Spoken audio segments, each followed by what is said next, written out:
আসসালামু আলাইকুম। আজকে আপনাদের সামনে আলোচনা করব প্রেজেন্ট ইনডিফিনিট টেন্স সম্পর্কে। প্রেজেন্ট ইনডিফিনিট টেন্সের বাংলা হচ্ছে সাধারণ বর্তমানকাল। সাধারণ বর্তমানকাল টেন্স সম্পর্কে জানার জন্য প্রথমে আমাদের জানতে হবে সেই টেন্সের সংজ্ঞাটি কিভাবে হবে। তাহলে সংজ্ঞাটি যদি আমরা লিখি, এরকমভাবে লেখা যায় যে টেন্স দ্বারা বর্তমানে কোনো কাজ করা অভ্যাস বা চিরন্তন সত্য বোঝায়।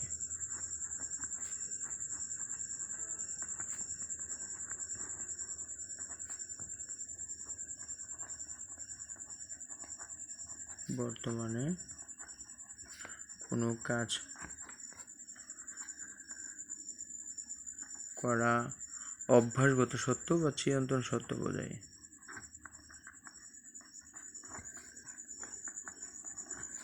সত্য, চিরন্তন সত্য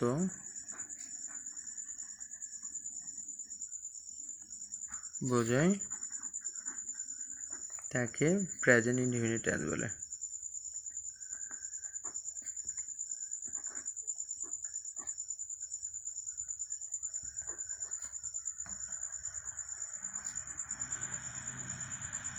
প্রেজেন্ট ইনডিফিনিট টেন্স বলে।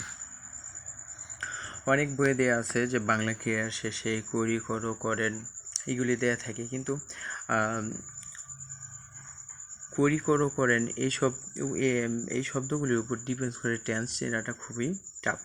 তো আমরা স্ট্রাকচার অথবা গঠন এটা মনে রাখবো।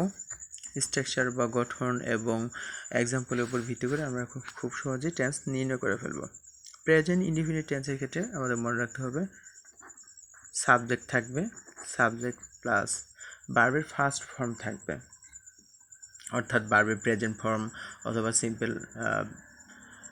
সিম্পল ফর্মও বলা হয়।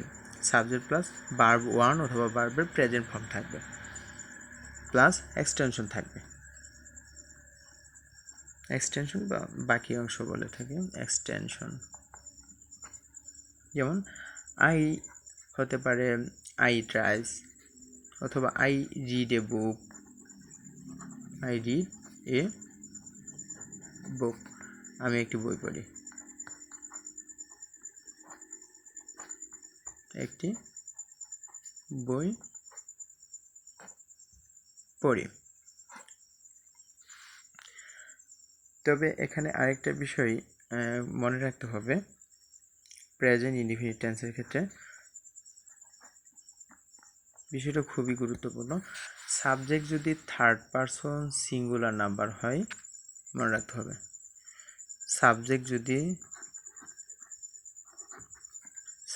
যদি থার্ড পারসন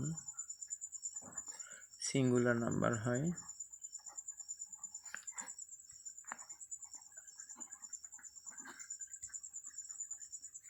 তাহলে ভার্বের সাথে, অর্থাৎ মূল ভার্ব যে আছে, যেমন এই রিড ভার্বের সাথে এস বা ইয়ে যোগ হবে, এটা হচ্ছে মূল ভার্ব। ভার্বের সাথে এস অথবা ইএস যোগ হবে।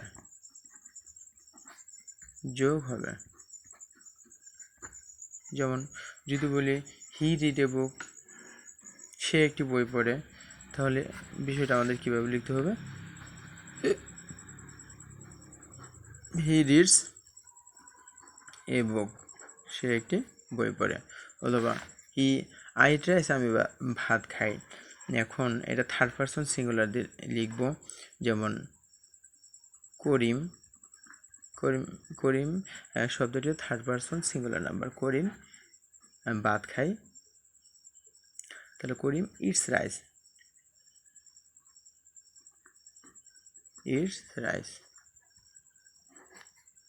করিম ভাত খাই। আমরা যখন সংজ্ঞা দিয়েছিলাম তখন কয়েকটি চিহ্নিত শব্দ দিয়েছি, যে অভ্যাসগত সত্য এবং চিরন্তন সত্য। এখন আমরা অভ্যাসগত সত্য এবং চিরন্তন সত্য সম্পর্কে দুইটা বাক্য লিখব।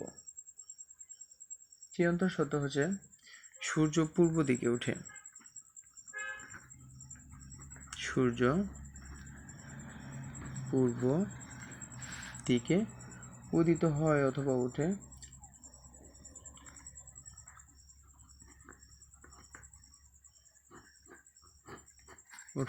ইংরেজিটা হচ্ছে the earth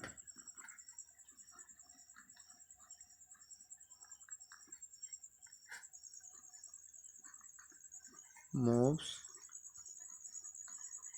round the sun।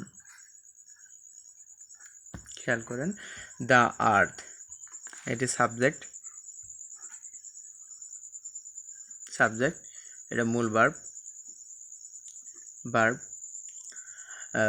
The earth যদি থার্ড পারসন সিঙ্গুলার নাম্বার ধরি তাহলে এখানে খেয়াল করে দেখেন মুভ একটি মূল ভার্ব বা মূল ভার্বের সাথে এস যোগ হয়েছে। The earth moves round the sun, সূর্য পূর্ব দিকে ওঠে। এখন অভ্যাসগত সত্যের ক্ষেত্রে যদি আমরা বলে থাকি তাহলে বলা যেতে পারে he goes to bed at